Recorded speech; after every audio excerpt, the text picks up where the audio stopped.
Au petit matin, Mwavita Luango quitte sa maison, son panier dans le dos. Cette agricultrice de Bushumba, dans le territoire de Kabare, n'a plus le courage d'aller jusque dans ses champs, situés à plusieurs kilomètres du village. Trop dangereux.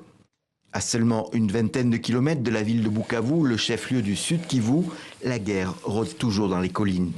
Mwavita Luango se contente désormais de cultiver un petit lopin de terre, non loin de sa maison, là où elle peut encore espérer être en sécurité.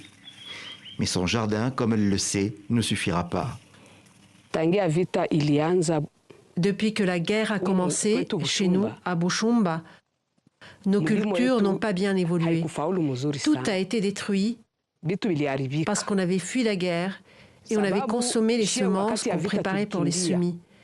À notre tour, on a semé le peu qui restait avec retard et les plantes n'ont rien produit. Ça s'est détérioré parce qu'on a planté après la saison. Dans des communautés qui vivent essentiellement de ce qu'elles produisent, les conséquences sont dramatiques.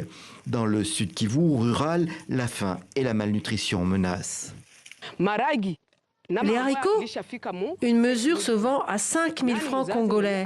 Quel parent peut trouver 5 000 francs congolais alors qu'il n'a pas de travail? Actuellement, nous sommes dans la famine. C'est comme si on allait mourir de faim. Sur le marché, le prix des légumes a augmenté parce qu'il n'y en a pas. À quelques kilomètres de là, au centre de Miti, on trouve toujours un marché sur la route nationale numéro 2. Situé entre la ville de Bukavu et l'aéroport de Kavumu, les automobilistes aiment s'y arrêter pour s'approvisionner en fruits et légumes. Mais ce matin, les étals sont presque vides. Le sombé et ses feuilles de manioc très prisées se fait rare.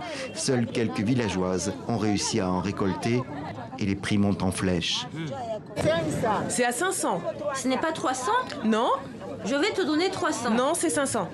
Donne-moi, alors 2 pour 500. Non, je peux te donner pour 1000 francs. Non, donne-moi 2 pour 500. Fin mars, un rapport conjoint de la FAO et du Programme alimentaire mondial établissait que 28 millions de personnes étaient confrontées à la faim en République démocratique du Congo, avec une situation particulièrement grave dans les provinces orientales touchées par le conflit. Depuis, la violence a perduré, continuant à perturber la production alimentaire et l'accès à l'aide humanitaire.